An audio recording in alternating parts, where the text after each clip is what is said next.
Hello guys, welcome to KBPO channel. ನಾನು ಆಶಿಕ್. ನಾನೀಗ ಮಾತಾಡಿಕೊಂಡಿರೋದು ಆಬ್ವಿಯಸ್ಲಿ ಅಪ್ಕಮಿಂಗ್ ಕನ್ನಡ ಸಿನಿಮಾಸ್ನ ಅಪ್ಡೇಟ್ ಬಗ್ಗೆ ಆಗಿರೋಂಥದ್ದು. ಯಾವುದೇ ಒಂದು ಕಥೆ ಓಡಿದೆ, ಡೈರೆಕ್ಟಾಗಿ ವಿಷಯಕ್ಕೆ ಬರೋಣ ಅಂತ ಹೇಳ್ಬೋದು. ಸೊ ಗೈಸ್, ಅಲ್ಲೇ ಮಾಡಿದೆ ಲೆಸ್ ಆದ ದ ವಿಡಿಯೋ. ಓಕೆ, ತುಂಬಾ ವಿಷಯಗಳು ಈ ಒಂದು ವಿಡಿಯೋದಲ್ಲಿ ಮಾತಾಡುವಂಥದ್ದಿದೆ ಅಂತಲೇ ಹೇಳ್ಬೋದು. ನಿಮಗೆಲ್ಲ ಗೊತ್ತಿರೋ ಹಾಗೆ ತುಂಬಾ ಕನ್ಸ್ಪಿರಸಿ ಥಿಯರೀಸ್ ಎಲ್ಲ ಓಡ್ತಾ ಇರೋವಂಥದ್ದು ಈಗ ರಿಯಾಲಿಟಿ ಆಗ್ತಾ ಇದೆ ಅಂತ ಎಪ್ಸ್ಟೀನ್ ಫೈಲ್ಸ್ ರಿಲೀಸ್ ಆದಮೇಲೆ ಗೊತ್ತಾಗಿರುವಂಥದ್ದು. ನನಗೆ ಒಂದು ಕಮೆಂಟ್ ಬಂದಿದೆ, ಅಂದರೆ ಆಬ್ವಿಯಸ್ಲಿ ಈಗ ಎಪ್ಸ್ಟೀನ್ ಫೈಲ್ಸ್ ಬಗ್ಗೆ ಮಾತಾಡೋದಕ್ಕೆ ಫುಲ್ ಫೈಲ್ ರಿಲೀಸ್ ಆಗಲಿ, ಅದಾದಮೇಲೆ ಯಾರ್ಯಾರು ಏನೇನು ಇನ್ವಾಲ್ವ್ಮೆಂಟ್ ಎಲ್ಲಿಂದ ಸ್ಟಾರ್ಟ್ ಆಯ್ತು ಇದ್ರ ಬಗ್ಗೆ ಎಲ್ಲ ಒಂದು ಡೆಡಿಕೇಟೆಡ್ ವಿಡಿಯೋ ಮಾಡೋಣ. ಆದರೆ ಈಗ ನನಗೊಂದು ಕಮೆಂಟ್ ಬಂದಿರುವಂಥದ್ದು, ನೀವು ಡೆವಿಲ್ ಸಿನಿಮಾ ಬಗ್ಗೆ ಮಾತಾಡಿದಾಗ ನಾನೇನೋ ಎಪ್ಸ್ಟೀನ್ ಫೈಲ್ಸ್ ರೇಂಜಿಗಿರುತ್ತೆ ಅಂತ ಹೇಳ್ಬೋದು ಅಂದ್ಕೊಂಡಿದ್ದೆ ಅಂತ ಹೇಳ್ತಾ ಇದ್ರು. ನೋಡಿ, 2019 ರಿಲೀಸ್ ಆಗಿರುವಂಥದ್ದು ಎಪ್ಸ್ಟೀನ್ ಫೈಲ್ಸ್ ಈಗ ಬೆಳಕಿಗೆ ಬಂದಿರುವಂಥದ್ದು. ಆದರೆ ಅದರ ಕಾನ್ಸೆಪ್ಟ್ ಬೇಸ್ಡ್ ಮೇಲೆ ಯಾವ್ದಾದ್ರು ಮೂವಿ ಬಂದಿದೆ ಅಂತಂದರೆ ನಮ್ಮ ಕನ್ನಡ ಇಂಡಸ್ಟ್ರಿಲಿ, ಅದು ಕನ್ನಡ ಇಂಡಸ್ಟ್ರಿಲಲ್ಲ ಸೌತ್ ಇಂಡಸ್ಟ್ರಿಯಲ್ಲೇ ಯಾವ್ದಾದ್ರು ಒಂದು ಸಿನಿಮಾ ಬಂದಿದೆ ಅಂತಂದರೆ ಅದು ಡೆವಿಲ್ ಸಿನಿಮಾ ಮಾತ್ರ ಆಗಿರುವಂಥದ್ದು. ನೀವು ಕರೆಕ್ಟಾಗಿ ಕುತ್ಕೊಂಡು ಯೋಚನೆ ಮಾಡಿದ್ರೆ ಡೈರೆಕ್ಟರ್ ಯಾವ ರೀತಿ ತಲೆ ಓಡಿಸಿದ್ದಾರೆ ಅಂತಂದರೆ ಎಲ್ಲೂ ಕೂಡ ಆಚೆ ಹಾಕಿಲ್ಲ, ಡೈರೆಕ್ಟಾಗಿ ಇದ್ರ ಬೇಸ್ಡ್ ಮೇಲೇ ಮಾಡ್ತೀನಿ ಅಂತ ಹೇಳ್ಬಿಟ್ಟು. ಆದರೂ ಕೂಡ ಲಾಸ್ಟಿಗೆ ತಲೆಗುಳ ಬಿಟ್ಟು ಒಂದು ವಿಷಯನ ಎಲ್ಲಿ ಕನ್ವೆ ಮಾಡಿದ್ದಾರೆ ಅಂತ ಹೇಳ್ಬೋದು. ಹಾಗೆಯೇ ಈಗ ಮೊದಲನೇ ಅಪ್ಡೇಟ್ ಬಂದು ಡಿ ಬಾಸ್ ಅವರ ಅಪ್ಕಮಿಂಗ್ ಸಿನಿಮಾದ ಬಗ್ಗೆನೇ ಆಗಿರುವಂಥದ್ದು. ನಮಗೆ ಗೊತ್ತಿರೋ ಹಾಗೇನೆ ಎಲ್ಲ ಒಂದು ಡೈರೆಕ್ಟರ್ಸ್ನ ಬಿಟ್ಟು ಡೈರೆಕ್ಟಾಗಿ ಪ್ರೇಮ್ ಅವ್ರ ಜೊತೆ ಹೋಗ್ತಾರೆ ಅಂತ ನಾನು ಅನ್ಕೊಂಡಿದ್ದು ಮೇಯ್ನ್ಲಿ.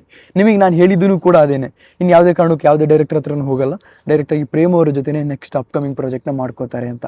ಆದರೆ ಇಲ್ಲಿ ಬಂದಿರೋವಂಥ ವಿಷಯ ಆಬ್ವಿಯಸ್ಲಿ ಬರ್ಡೇಗೆ ಅವರ ಪೋಸ್ಟರ್ ಜೊತೆಗೇನೆ ಬಂದಿರುವಂಥ ಅಪ್ಡೇಟ್ ಆಗಿರುವಂಥದ್ದು ದಿನಕರ್ ಅವ್ರ ಜೊತೆ ಸಿನಿಮಾ ಮಾಡ್ತಿದ್ದಾರೆ ಅಂತ. ನೋಡಿ, ಈಗ ನಾನು ಇಲ್ಲಿ ಯಾವುದೇ ಕಾರಣಕ್ಕೂ ತುಂಬಾ ಏನಂತಾರೆ ಖುಷಿಯಾಗಿರೋವಂಥ ವಿಷಯ, ನೆಕ್ಸ್ಟ್ ಲೆವೆಲ್ಲು ಅಪ್ಡೇಟ್ ಸಿಕ್ಕಿದೆ ಅದಕ್ಕೆ ಹ್ಯಾಪಿ ಇದ್ದೀನಿ, ಇಲ್ಲ ಅಂತ ಹೇಳಲ್ಲ. ಆದರೆ ಯಾವುದೇ ಕಾರಣಕ್ಕೂ ದಿನಕರ್ ಅವ್ರ ಜೊತೆ ಮಾಡಬೇಕಾದ್ರೆ ನಾನು ಕೇಳೋದು ಒಂದೇನೆ, ನೀವು ಏನು ಇದುವರೆಗೂ ಏನು ಸಿನಿಮಾ ಮಾಡ್ಕೊ ಬಂದಿದ್ರಲ್ಲ ಆ ಥರ ಅಲ್ಲ, ಡಿ ಬಾಸ್ ಅವರಿಗೆ ಡೆಡಿಕೇಟೆಡ್ ಆಗಿ ನಿಮ್ಮ ತಲೆಯಲ್ಲಿ ಏನು ಕಾನ್ಸೆಪ್ಟ್ ತುಂಬ ಹಿಂದೆನೇ ಮಾತಾಡ್ತಿದ್ರಲ್ಲ, ಡಿ ಬಾಸ್ ಅವ್ರಿಗೆ ಈ ರೀತಿಯೇ ಒಂದು ಸಿನಿಮಾ ಮಾಡಬೇಕು, ದರ್ಶನ್ ಅವ್ರಿಗೆ ಈ ರೀತಿಯೇ ಒಂದು ಸಿನಿಮಾ ಮಾಡಬೇಕು ಅಂತ ಏನು ಯೋಚನೆ ಮಾಡ್ತಿದ್ರಲ್ಲ, ಆ ರೀತಿ ಮಾಡೋದಿದ್ರೆ ಮಾತ್ರ ಡಿ ಬಾಸ್ ಅವ್ರನ್ನ ಟೇಕ್ ಓವರ್ ಮಾಡಿ ಅಂತ. ಯಾಕೆಂದರೆ ನನಗೆ ಗೊತ್ತು, ಡಿ ಬಾಸ್ ಅವ್ರಿಗೆ ಆಚೆ ಇಂಡಸ್ಟ್ರಿದು ಆಗಲಿ ಬೇರೆ ಡೈರೆಕ್ಟರ್ಸ್ ಜೊತೆ ಆಗಲಿ ಕೈ ಜೋಡಿಸುವಂಥ ವ್ಯಕ್ತಿ ಅಲ್ಲ. ಆಗಿರಬೇಕಾದ್ರೆ ಕನ್ನಡ ಇಂಡಸ್ಟ್ರಿ, ಕನ್ನಡ ಜನತೆ ಸಾಕು ಅನ್ನೋರಿಗೆ ನೀವು ದಿನಕರ್ ಅವರು ನಿಮ್ಮ ಮೇಲೆ ಮಾತ್ರ ನಂಬಿಕೆ ಇರುವಂಥದ್ದು. ನವಗ್ರಹ ರೇಂಜಿಗೆ ಒಂದು ಸಿನಿಮಾ, ಅಂದರೆ ನವಗ್ರಹ ಆ ಟೈಮಲ್ಲಿ ಹಿಟ್ ಆಗಿತ್ತಲ್ಲ, ಈ ಟೈಮಲ್ಲಿ ಯಾವ್ದು ಹಿಟ್ ಆಗುತ್ತೆ ಅನ್ನೋ ನಿಮ್ಮ ತಲೆಯಲ್ಲಿ ಇರುತ್ತಲ್ಲ, ಆ ಥರದ್ದೊಂದು ಸಿನಿಮಾ ತೆಗೀರಿ ಅಂತ ನಾನು ದಿನಕರ್ ಅವ್ರ ಹತ್ರ ಕೇಳ್ಕೊತಿರುವಂಥದ್ದು.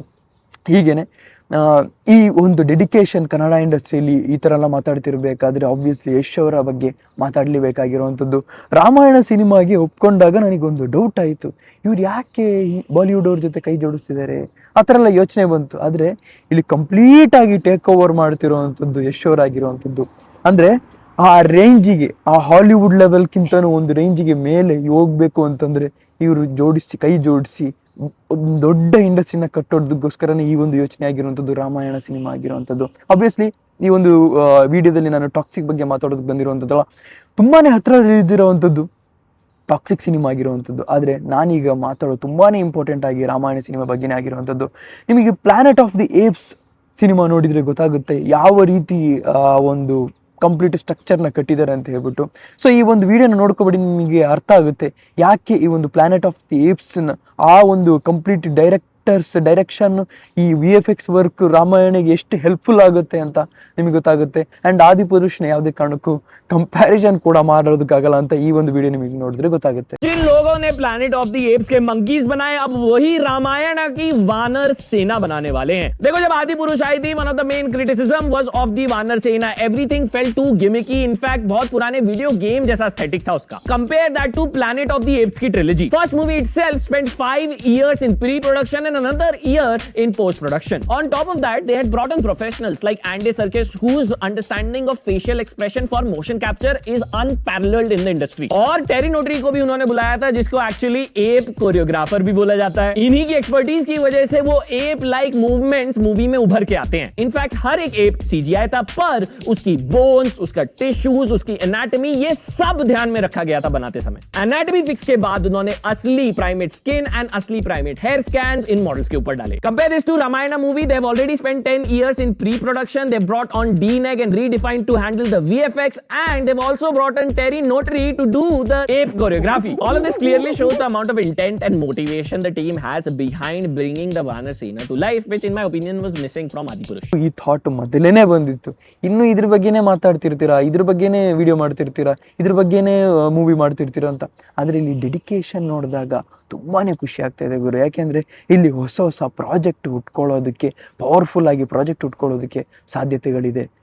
ಸೊ ನೀವು ಯೋಚನೆ ಮಾಡಿ, ಒಂದು ಸೈಫೈ ಬೇಸ್ಡ್ ಸಿನಿಮಾ ಬರೀ ಇಂಡಿಯಾ ಪ್ರೊಡಕ್ಷನಲ್ಲಿ ಮಾತ್ರ, ಮಾರ್ವೆಲ್ಗಿಂತನೂ ನೆಕ್ಸ್ಟ್ ಲೆವೆಲ್ VFX ವರ್ಕ್ ಇಂಡಿಯಾದಲ್ಲಿ ನಡೀತಿದೆ ಅಂದಾಗ ಎಷ್ಟು ಖುಷಿ ಆಗ್ಬೋದು ಗುರು ಅಲ್ವಾ. ಅದಕ್ಕೋಸ್ಕರ ಈಗ ಮೂರನೇ ಅಪ್ಡೇಟ್ ಬಂದು ಗೋಲ್ಡನ್ ಸ್ಟಾರ್ ಗಣೇಶ್ ಅವರ ಒಂದು ಲವ್ ಬೇಸ್ಡ್ ಸಿನಿಮಾ. ಆಬ್ವಿಯಸ್ಲಿ ನಾವೆಲ್ಲ ಎಕ್ಸ್ಪೆಕ್ಟ್ ಮಾಡ್ತಿರೋ ಅಂಥದ್ದು. ಅವರು ಈ ಬಾಕ್ಸ್ ಆಫೀಸ್ ಅದು ಇದೆಲ್ಲ ಮಾತಾಡೋದಕ್ಕೂ ಮೊದಲೇ ಒಂದು ಮಾರ್ಕ್ ಮಾಡಿಟ್ಟೋ ಅಂಥವ್ರು 75 ಕೋಟಿ ಆಗಿನ ಕಾಲದಲ್ಲಿ. ಬಾಕ್ಸ್ ಆಫೀಸ್ ಅಂದರೆ ಏನು ಅಂತಲೇ ಗೊತ್ತಿಲ್ಲದ ಕಾರಣದಲ್ಲಿ ಅವರು ಗೋಲ್ಡನ್ ಸ್ಟಾರ್ ಅದೊಂದು ಲೆಜೆಂಡ್ರಿ ಆಯಿತಾ. ಅದಕ್ಕೋಸ್ಕರ ಅವರೊಂದು ಲವ್ ಬೇಸ್ಡ್ ಸಿನಿಮಾ, ಈ ಒಂದು ಕಾಂಬಿನೇಷನಲ್ಲಿ ಎಲ್ಲರೂ ಕೂಡ ವೆಯ್ಟ್ ಮಾಡ್ತೀರಿ ಅಂತಲೇ ಹೇಳ್ಬೋದು. ಸೊ ಇಲ್ಲಿ ವಿಷಯ ಏನಂತಂದ್ರೆ ಲವ್ ಮಾಕ್ಟೈಲ್ 3 ಹಾಗೆಯೇ ಗೋಲ್ಡನ್ ಸ್ಟಾರ್ ಗಣೇಶ್ ಅವರ ಸಿನಿಮಾ 2026 ಅಲ್ಲಿ ಒಂದು ಅಬ್ಬರ ಅಂತಾನೆ ಹೇಳ್ಬೋದು. ನೋಡಿದ್ರೆ ಲೈನ್ ಅಪ್ ಹೇಗೆ ಬರ್ತಾ ಇದೆ ಅಂತ ಹೇಳ್ಬಿಟ್ಟು, ಅಂದ್ರೆ ಟಾಕ್ಸಿಕ್ ಸಿನಿಮಾ ಬರ್ತಾ ಇದೆ, ಆಮೇಲೆ ಆಬ್ವಿಯಸ್ಲಿ ಈಗ ಡಿಬೋಸ್ ಅವರು ಆದಷ್ಟು ಬೇಗ ರಿಲೀಸ್ ಆದ್ರೆ ಅವ್ರದ್ದೊಂದು ಸಿನಿಮಾನು ಕೂಡ ಬರೋದಕ್ಕೆ ಎಕ್ಸ್ಪೆಕ್ಟೇಷನ್ ಕಾಯ್ತಾ ಇದ್ದೇನೆ ಅಂತ ಹೇಳ್ಬೋದು. ಹಾಗೇನೆ ಈ ಒಂದು ವಿಷಯನೂ ಕೂಡ ಗೋಲ್ಡನ್ ಸ್ಟಾರ್ ಗಣೇಶ್ ಅವ್ರದ್ದು ಲವ್ ಮಾಕ್ಟೈಲ್ ಎಲ್ಲರೂ ಈ 2026 2022ನ ರಿಪೀಟ್ ಮಾಡುತ್ತೆ ಅಂತಲೂ ಕೂಡ ತುಂಬಾನೇ ಜನ ಇಲ್ಲಿ ಖುಷಿಯಾಗಿದ್ದಾರೆ ಅಂತ ಹೇಳ್ಬೋದು ಕನ್ನಡ ಇಂಡಸ್ಟ್ರಿಗೆ. ಅದಕ್ಕೆ ಅಲ್ವಾ ನಾನು ಈಗ ವಿಡಿಯೋ ಮಾಡೋದಕ್ಕೆ ಬಂದಿರುವಂಥದ್ದು. ಎಲ್ಲ ಇಂಡಸ್ಟ್ರಿಯಲ್ಲಿ ಓಪನ್ ಆಗ್ತಿದೆ 2026ಅಲ್ಲಿ. ಈ ಸುದೀಪ್ ಫ್ಯಾನ್ಸ್ ಕಡೆಯಿಂದ ಹೇಟ್ ಬಂದರೂ ಬರ್ಬೋದು, ಆದರೆ ನನಗೆ ತುಂಬಾನೇ ಬೇಜಾರಾಗಿದೆ ಆಯ್ತಾ. ಯಾಕೆ ಅಂದರೆ BRB ಡ್ರಾಪ್ ಆಗುವಂಥ ಎಲ್ಲ ಒಂದು ಚಾನ್ಸಸ್ ಇದೆ. ಆಬ್ವಿಯಸ್ಲಿ ಮ್ಯಾಕ್ಸ್ ಆಯಿತು, ಮಾರ್ಕ್ ಆಯಿತು, ತುಂಬಾ ಖುಷಿ ಆಯಿತು ಬಂದಿರುವಂಥ ಸಿನಿಮಾ. ಬ್ಯಾಕ್ ಟು ಬ್ಯಾಕ್ ಕೊಟ್ಟರು, ತುಂಬಾ ಖುಷಿ ಆಯಿತು. ಯಾರು ಇಂಡಸ್ಟ್ರಿಯಲ್ಲಿ ಇಲ್ಲದೆ ಇರೋ ಟೈಮಲ್ಲಿ ಇವರು, ಇಂಡಸ್ಟ್ರಿಯಲ್ಲಿ ಯಾರೂ ಇಲ್ಲದೆ ಇರೋ ಟೈಮಲ್ಲಿ ಇವರು ಒಂದು ಬ್ಯಾಕ್ ಟು ಬ್ಯಾಕ್ ಸಿನಿಮಾನ ಕೊಡ್ತಾ ಹೋದರು. ಆ ಒಂದು ವಿಷಯಕ್ಕೆ ನಾನು ತುಂಬಾ ಖುಷಿಯಾಗಿದ್ದೀನಿ. ಆದರೆ BRBನ ಡ್ರಾಪ್ ಮಾಡುವಂಥ ಸಿಚುವೇಶನಿಗೆ ಬಂದಿರುವಂಥದ್ದು ನನಗೆ ಅರ್ಥನೇ ಆಗ್ತಾಯಿಲ್ಲ. ಬಜೆಟ್ ನನಗೆ ಅರ್ಥ ಆಗುತ್ತೆ, ಬಜೆಟ್ ಹೆವಿ ಬೇಕು ಇದಕ್ಕೆ, ಅಂಥವ್ರನ್ನ ಹಿಡೀರಿ. ಅದಕ್ಕೋಸ್ಕರ ಸುದೀಪ್ ಅವರು ತುಂಬಾ ಪುಷ್ ಮಾಡಬೇಕಾಗಿತ್ತು. ಆ ಒಂದು ಪುಷ್ನ ಸುದೀಪ್ ಅವ್ರ ಕಡೆಯಿಂದ ಬರ್ತಿಲ್ಲ ಅಂದಾಗ ನನಗೆ ತುಂಬಾ ಬೇಜಾರಾಗ್ತಿದೆ ಗುರು. BRB ಇದು ಡ್ರಾಪ್ನ ಸಿಚುವೇಶನೇ. ನಾನು ಇಲ್ಲಿ BRB ಬಗ್ಗೆ ಇನ್ನು ಮಾತಾಡೋದಕ್ಕೆ ಆಗಲ್ಲ, ಅಂತ ಒಂದು ಸಿಚುವೇಶನಿಗೆ ಈಗ ಬಂದಿರುವಂಥದ್ದು. ನೋಡೋಣ, ಫೆಬ್ರವರಿ 20ನೇ ತಾರೀಕು ತುಂಬ ಸಿನಿಮಾಸ್ ರಿಲೀಸ್ ಕೂಡ ಇದೆ ಅಂತಲೇ ಹೇಳ್ಬೋದು. ನಿಮ್ಮ ಏನಾದರೂ ಕಮೆಂಟ್ ಸೆಕ್ಷನ್ ನಿಲ್ಲಿಸಿ ಅಂತ ಹೇಳ್ತೀವಿ. ಇದನ್ನು ಇಶ್ಯೂ ನಿಮ್ಮ ಲೈಕ್ ಮಾಡಿ, ಶೇರ್ ಮಾಡಿ. ಚಾನಲ್ ಸಬ್ಸ್ಕ್ರೈಬ್ ಆಗಿದ್ದರೆ ಸಬ್ಸ್ಕ್ರೈಬ್ ಮಾಡಿ. Keep watching, love you all, piece.